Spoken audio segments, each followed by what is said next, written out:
Hello friends, कैसे हैं आप सब। मैं आशा करती हूँ कि आप सभी अच्छे होंगे।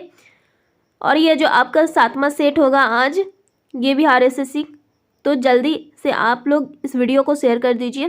तो चलिए शुरू करते हैं वीडियो को।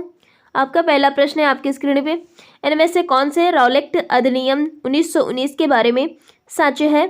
ऑप्शन ए है, यह किसानों को अपनी पसंद की फसलों को विकसित करने के लिए अधिकृत करता है। ऑप्शन बी है, इनमें सरकार को कानून की अदालत में मुकदमे के बिना किसी भी व्यक्ति को गिरफ्तार और कैद करने के लिए अधिकृत किया गया। और सी ऑप्शन है आपका, यह सरकार को संविधान में सुधार करने के लिए अधिकृत करता है। और ऑप्शन आपका डी है, ब्रिटिश सरकार और ईस्ट इंडिया कंपनी द्वारा नियंत्रण की दोहरी प्रणाली है। ठीक है, आपका जो सही आंसर जाएगा, ठीक है, ऑप्शन नंबर बी है। इसमें है ना, इनसे सरकार को कानून की अदालत में मुकदमे के बिना किसी भी व्यक्ति को गिरफ्तार और कैद करने के लिए अधिकृत किया गया। ठीक है, चलिए अगले प्रश्न की ओर चलते हैं। अगला प्रश्न है आपकी स्क्रीन पे, जम्मू और कश्मीर राज्य में पोम्पोर अपलैंड एक अनुकूल खेती क्षेत्र है। ठीक है, पोम्पोर अपलैंड जो है एक जो है अधिकृत अनुकूल खेती क्षेत्र है। वो किस चीज़ का है। और पहला ऑप्शन है इलायची का, बी ऑप्शन है सेब का, सी ऑप्शन है खुबानी का, और आपका डी ऑप्शन है केसर का। ठीक है, आपका इसमें सही आंसर हो जाएगा ऑप्शन नंबर डी, है ना, केसर का। चलिए अगले प्रश्न की ओर चलते हैं। अगला प्रश्न है आपकी स्क्रीन पे, चरक संहिता का काम किस पर था। ठीक है, चरक संहिता का काम किस पर था। पहला ऑप्शन है आपका पूजा करने का तरीका पर, बी ऑप्शन है ज्योतिष पर, सी ऑप्शन है भारतीय संस्कृति पर, और आपका डी ऑप्शन है दवाई पर। ठीक है, इसमें आपका डी नंबर ऑप्शन जो है, डी नंबर ऑप्शन दवाई, ये बिल्कुल सही है। ठीक है, चरक संहिता जो है काम किया किस पर, तो दवाई पर काम किया।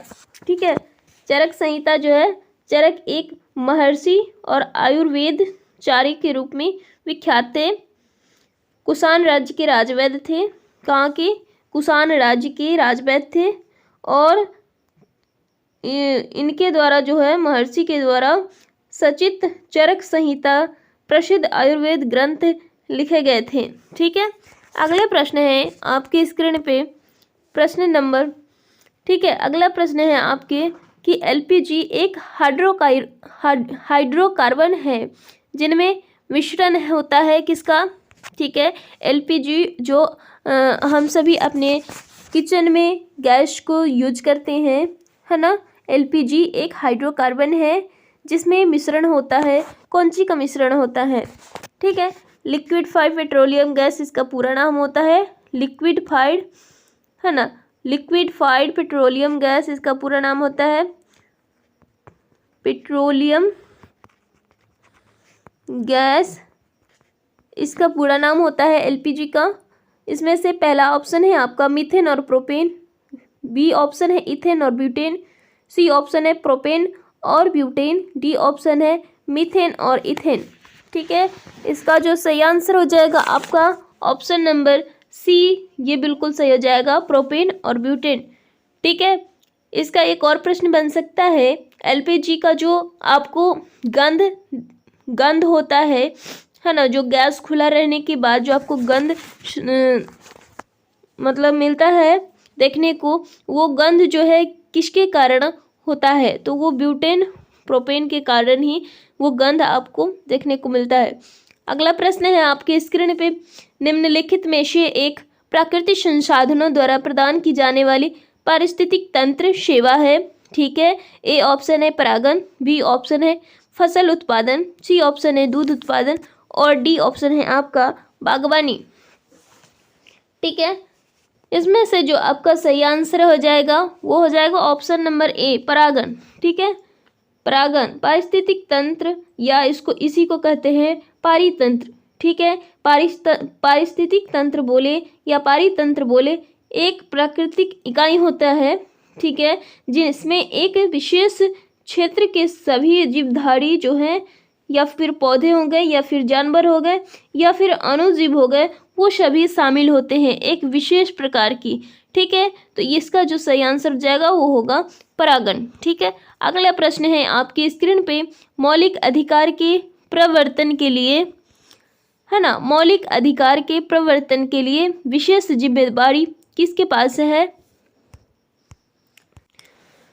पहला ऑप्शन है आपके सर्वोच्च न्यायालय और उच्च न्यायालय, बी ऑप्शन है प्रधानमंत्री, सी ऑप्शन है राष्ट्रपति और डी ऑप्शन है संसद। ठीक है, इसका जो आपका हो जाएगा सही आंसर वो हो जाएगा आपका ए नंबर ऑप्शन, है ना, सर्वोच्च न्यायालय और उच्च न्यायालय के मौलिक अधिकार के प्रवर्तन है। ठीक है, इसके लिए जिम्मेदार होता है सर्वोच्च न्यायालय और उच्च न्यायालय। अगला प्रश्न है आपकी स्क्रीन पे कि जाइलम और फ्लोएम विकसित होते हैं, किससे विकसित होते हैं? अंतः त्वचा से होते हैं, मिज्जा से होते हैं, बिलकुट से होते हैं या एधा से होते हैं। ठीक है, इसका जो सही आंसर हो जाएगा ऑप्शन नंबर डी, है ना, एधा। ऑप्शन नंबर डी जो है एधा कैम्बियम, इससे जाइलम और फ्लोएम जो है विकसित होता है। ठीक है, अब बात करते हैं जाइलम और फ्लोएम का। तो जाइलम जो होता है एक निर्जीव उत्तक होता है, जाइलम जो होता है ये एक निर्जीव उत्तक होता है ना, निर्जीव उत्तक होता है। ये क्या करते हैं कि जड़ों से, यानी पौधे के जो जड़ होते हैं, है ना, जड़ों से जल को और जो घुले हुए लवण होते हैं उनको पत्ती तक पहुंचाने का काम करते हैं जाइलम। ठीक है, जबकि फ्लोएम जो है, ये जो फ्लोएम है ये सजीव उत्तक होते हैं। ठीक है, फ्लोएम जो है सजीव उत्तक होते हैं और ये क्या करते हैं कि पत्तियों से जो शर्करा तैयार होता है ना, वो पौधे के सभी भागों तक पहुंचाते हैं। ठीक है, तो देखिए दोनों का काम, और उत्तक कौन सा होता है वो समझ गए। जाइलम एक निर्जीव उत्तक होता है, फ्लोएम एक सजीव उत्तक होता है। ठीक है, जाइलम पौधे के जड़ों से जल को, खनिज लवण को, है ना, अवशोषित करके पत्तियों तक पहुंचाने का काम करता है, और फ्लोएम जो है पत्तियों से जो शर्करा बनता है प्रकाश संश्लेषण के द्वारा जो भोजन तैयार होता है उसको पौधे के हर एक भागों तक पहुंचाता है। ठीक है, चलिए अगले प्रश्न है आपकी स्क्रीन पे, कोणार्क मंदिर 13वीं शताब्दी में नरसिम्हदेव द्वारा निर्मित किया गया था, वह किस वंश का था? कौन? नरसिम्हदेव जो थे, जो कोणार्क मंदिर का निर्माण करवाया था, वो किस वंश के थे? तो इसमें आपका पहला नंबर ऑप्शन गंगवंश जो है, गंगावंश, ये आपका बिल्कुल सही हो जाएगा। ठीक है, कोणार्क मंदिर को सूर्य मंदिर भी बोला जाता है, सूर्य मंदिर कोणार्क में है। ठीक है, और ये जो है उड़ीसा राज्य के जगन्नाथपुरी में पड़ता है। कहाँ? उड़ीसा राज्य के, है ना, उड़ीसा राज्य के जगन्नाथपुरी में, है ना, जगन्नाथपुरी में ये जो है पड़ता है कोणार्क मंदिर। ठीक है, 1984 में क्या हुआ था? 1984 में यूनेस्को ने इसे विशेष धरोहर स्थल के रूप में मान्यता दे दी थी। और ऐतिहासिक की बात करें तो उसके अनुसार जो है गंगवंशीय जो शासक राजा नरसिम्हदेव थे वो 1236 से लेके, कब से? 1236 से लेके 1264 के बीच में इन्होंने मंदिर का निर्माण कराया था। और उस मंदिर में जो यूज किया था वो कलिंग शैली में वो मंदिर निर्मित हुई थी, जिसमें मंदिर में लाल रंग का बलुआ पत्थर और काले ग्रेफाइट का प्रयोग हुआ था। ठीक है, अगला प्रश्न है आपके स्क्रीन पे, अगला प्रश्न है, पानी में निलंबित अशुद्धियों को प्रभावी रूप से हटा दिया जाता है किसके कारण? नींबू पानी मिलाने से, क्लोरीनीकरण करने से, फिल्टर एलम मिलाने से, या रेत के माध्यम से फिल्टरिंग करने से। ठीक है, इसका सही आंसर हो जाएगा option number C, filter alum मिलाने से। ठीक है, अगला प्रश्न है आपके स्क्रीन पे, उपयोग के संदर्भ में निम्नलिखित में से कौन सा एक सुमेलित नहीं है? ठीक है, ए ऑप्शन है आपका भारी पानी, मॉडरेटर, डीडीटी कीटनाशक, और सी ऑप्शन है मिथाइल शराब पेय पदार्थ, डी ऑप्शन है तरल अमोनिया रेफ्रिजरेटर। ठीक है, इसका सही आंसर हो जाएगा ऑप्शन नंबर सी, मिथाइल शराब पेय पदार्थ। ठीक है, मेथेनॉल एक जो है कार्बनिक यौगिक है, ये जो है मेथनॉल है ना, मेथनॉल ये एक कार्बनिक यौगिक है, कार्बनिक यौगिक है जिसका सूत्र जो होता है अनुसूत्र वो होता है CH3OH।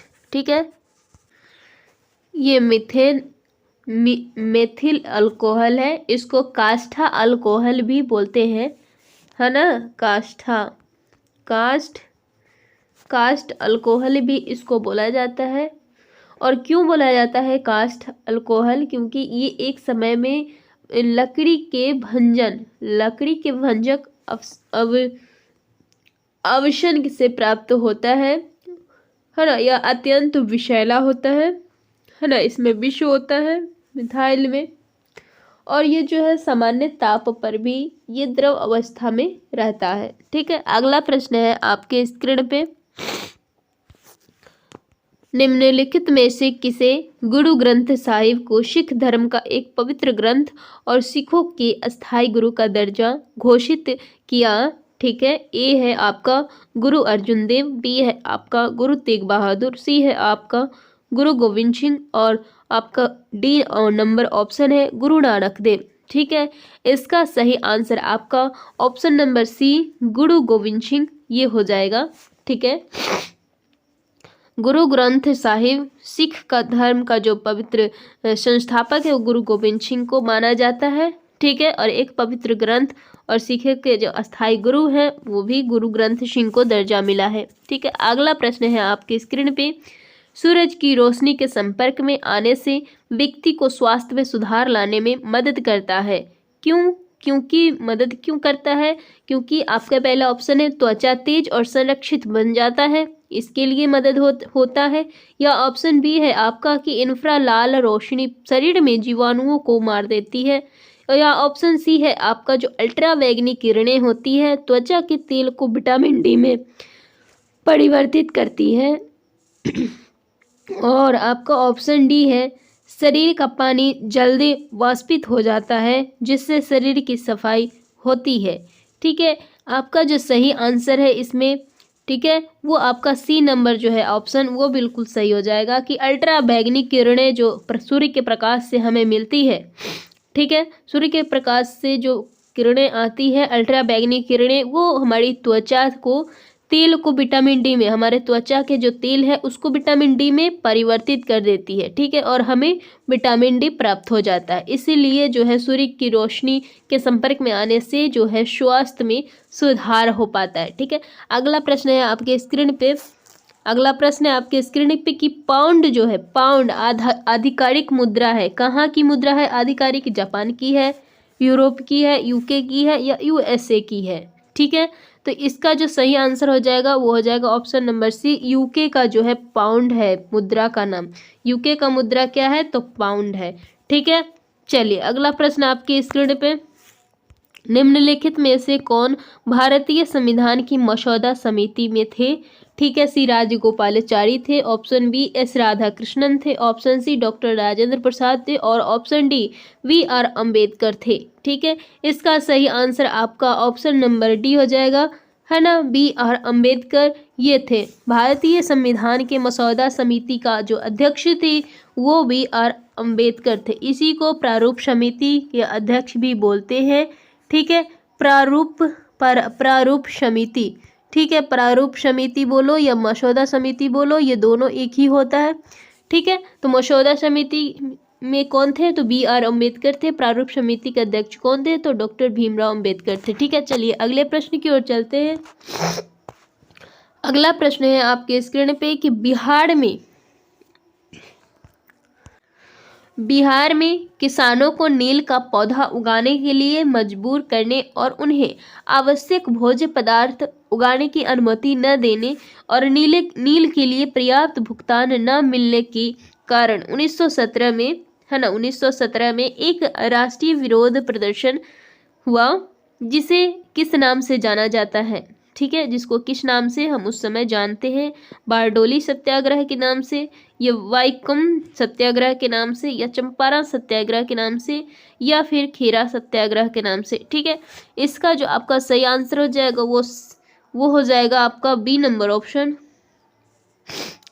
नहीं सी नंबर ऑप्शन हो जाएगा। ठीक है, सी नंबर ऑप्शन है यहाँ पे बिल्कुल सही हो जाएगा, चंपारण सत्याग्रह। ठीक है, देखिए गांधी जी के नेतृत्व में ये जो हुआ था, ये जो चंपारण सत्याग्रह, ये गांधी जी के नेतृत्व में किया गया था। ठीक है, किसके नेतृत्व में, तो गांधी जी के, महात्मा गांधी जी के नेतृत्व में ये सत्याग्रह शुरू किया गया था, और बिहार के चंपारण जिला में, कहाँ पे, बिहार के चंपारण जिला में। ठीक है, चंपारण, बिहार के चंपारण जिला में ये सत्याग्रह शुरू किया गया था 19 अप्रैल 1917 को। कब, 19 अप्रैल, है ना, 19 अप्रैल 1917 को ये जो चंपारण सत्याग्रह है उसको शुरू किया गया था। ठीक है, जिसको चंपारण सत्याग्रह के नाम से जाना जाता है। ठीक है, और गांधी जी के नेतृत्व में ये जो भारत का पहला सत्याग्रह था, गांधी जी के नेतृत्व में जो आंदोलन हुए वो चंपारण सत्याग्रह उनका पहला सत्याग्रह था। ठीक है, ठीक, चलिए अगले प्रश्न की ओर चलते हैं। अगला प्रश्न है आपकी स्क्रीन पे, जुलाई 1933 में कांग्रेस ने क्या आरंभ करने का फैसला किया था। जुलाई 1933 में कांग्रेस ने क्या आरंभ करने का फैसला किया था, वो सत्याग्रह, या व्यक्तिगत नागरिक अवज्ञा, या स्वदेशी आंदोलन, या भारत छोड़ो आंदोलन। ठीक है, इसका सही आंसर ऑप्शन नंबर बी हो जाएगा, व्यक्तिगत नागरिक अवज्ञा। ठीक है, व्यक्तिगत नागरिक अवज्ञा, इंडिविजुअल सिविल डिसओबीडियंस। ठीक है, ये जुलाई 1933 में कांग्रेस ने आरंभ करने का फैसला किया गया था। ठीक है, व्यक्तिगत नागरिक अवज्ञा। चलिए अगले प्रश्न की ओर चलते हैं। अगला प्रश्न है आपकी स्क्रीन पे, एक सुपर कंडक्टर। ठीक है, एक सुपर कंडक्टर की मुख्य विशेषता यह है कि क्या है, एक सुपर कंडक्टर की मुख्य विशेषता क्या है कि धारा प्रवाह के लिए उच्च प्रतिरोध प्रदान करता है, या उच्च तापमान पर बिजली का संचालन करता है, या कम तापमान पर बिजली का संचालन करता है, या धारा प्रवाह के लिए कोई प्रतिरोध प्रदान नहीं करता है। ठीक है, इसका सही आंसर ऑप्शन नंबर डी हो जाएगा आपका, कि धारा प्रवाह के लिए कोई भी प्रतिरोध प्रदान नहीं करता है सुपर कंडक्टर, ये उसकी विशेषता है। ठीक है, जब किसी मटेरियल को 0 डिग्री केल्विन तक ठंडा किया जाता है, कितना, कोई भी मटेरियल हो उसको 0 डिग्री केल्विन तक ठंडा किया जाता है, तो उसका प्रतिरोध जो है पूर्णतः शून्य हो जाता है, उसका प्रतिरोध जो है क्या हो जाता है, शून्य हो जाता है, शून्य प्रतिरोधक माने हो जाता है, यानी कि कोई प्रतिरोध उसमें प्रदान नहीं करता। इस गुण को अतिचालकता कहते हैं। ठीक है, अगला प्रश्न है आपकी स्क्रीन पे। अगला प्रश्न, इनमें से कौन सा अप्रत्यक्ष कर नहीं है, सीमा शुल्क, निगम शुल्क, उत्पादन शुल्क और सर्विस शुल्क। कौन सा ऐसा शुल्क है, ऐसा टैक्स है जो अप्रत्यक्ष नहीं है, अप्रत्यक्ष नहीं है, सीधे प्रत्यक्ष है। ठीक है, तो चलिए इसका आंसर दीजिए आप लोग। ठीक है, इसका आंसर जो हो जाएगा आपका ऑप्शन नंबर बी, निगम शुल्क। ठीक है, ये जो है अप्रत्यक्ष नहीं है। ठीक है, ये जो है अप्रत्यक्ष नहीं है।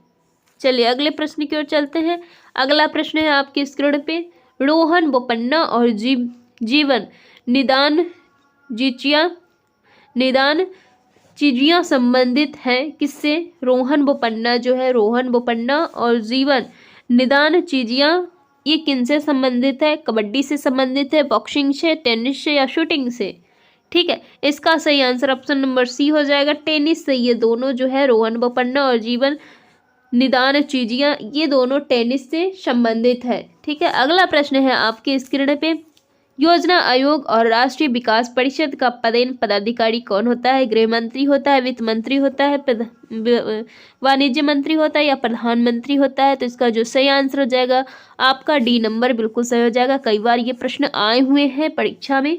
ठीक है, कि योजना आयोग है, इसका अध्यक्ष कौन होता है, राष्ट्रीय विकास परिषद। इसके पदेन पदाधिकारी कौन होता है, प्रधानमंत्री होता है। ठीक है, योजना आयोग 1 जनवरी 2015 को ये हुआ था, शुरुआत हुआ था। इसको नीति आयोग में परिवर्तित कर दिया गया था। योजना आयोग को नीति आयोग में 1 जनवरी 2015 को परिवर्तित कर दिया गया था प्रधानमंत्री के द्वारा, है ना, वित्त मंत्री अरुण जेटली के द्वारा, और ये जो है इसके अध्यक्ष है प्रधानमंत्री होते हैं। ठीक है, अगला प्रश्न है आपकी स्क्रीन पे, इनमें से किसे काला पैगाडो कहा जाता है?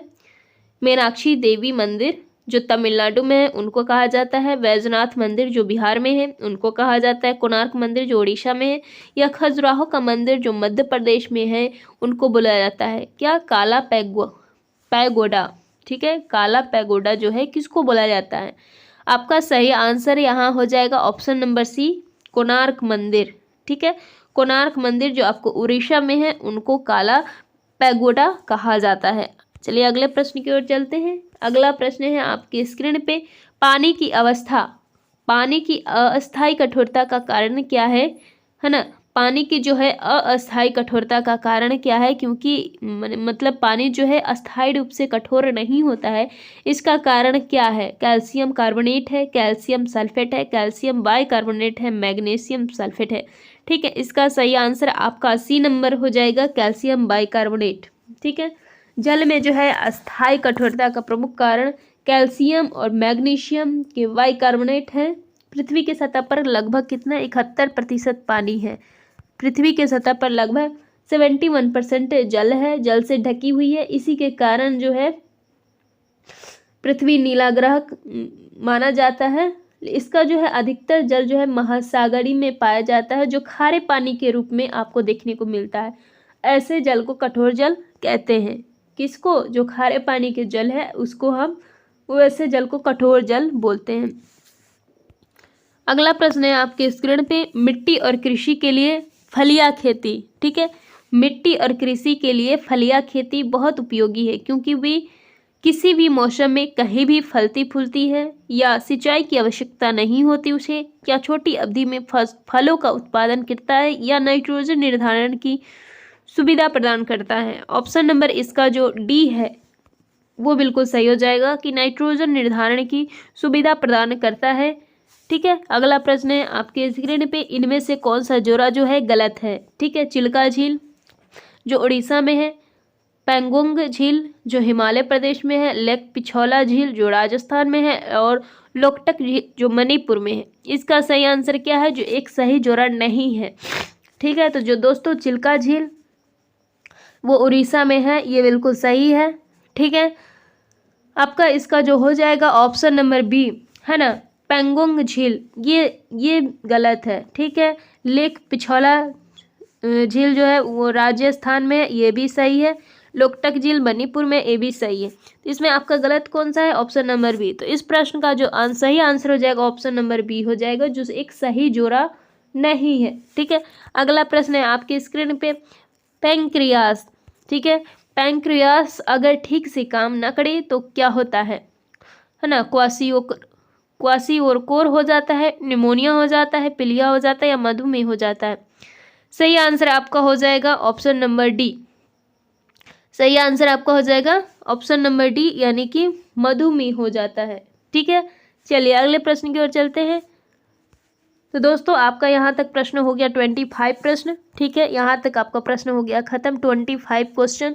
जो आपका 25 क्वेश्चन का ये सीरीज चल रहा है। तो आप लोग को ये अगर वीडियो अच्छी लगती हो तो आप लोग लाइक कीजिए, वीडियो को ज़्यादा से ज़्यादा ग्रुप में शेयर कीजिए। ठीक है, ताकि हर वो बच्चों को ये वीडियो जो है जीएस का प्राप्त हो सके। ठीक है दोस्तों, तो ये वीडियो कैसा लगा आप लोग कमेंट में करके ज़रूर बताइएगा। ठीक है, और अगर आप मेरे चैनल पे नए विजिट किए हो तो चैनल को सब्सक्राइब करके भी जाइएगा, क्योंकि ये जो सीरीज़ है आपको देखने को मिलेगा और इसका नोटिफिकेशन आपको सबसे पहले मिलेगी। ठीक है दोस्तों, तो चलिए आज की वीडियो में इतना ही, मिलते हैं अगले वीडियो में। ठीक है, तो धन्यवाद आप लोगों को, टेक केयर, जय हिंद दोस्तों।